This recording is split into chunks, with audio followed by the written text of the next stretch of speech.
Guys, dito kami ngayon sa hospital. Dahil under na convulsion siya. Ayan. Damit ko, wala na. Napapatulis ng damit. May damit ka ba dyan?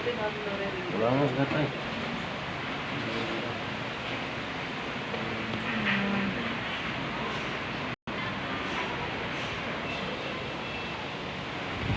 Convulsion kasi siya, kaya nandito kami ngayon sa hospital. Admit si Sander. Dahil sa lagnat niya, tumaas yung lagnat niya na convulsion. Pero ngayon medyo okay na po siya. Ayan siya. May! IDS!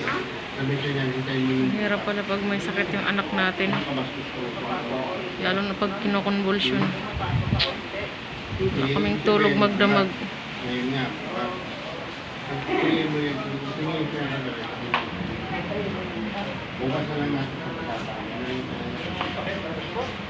Ito na lang.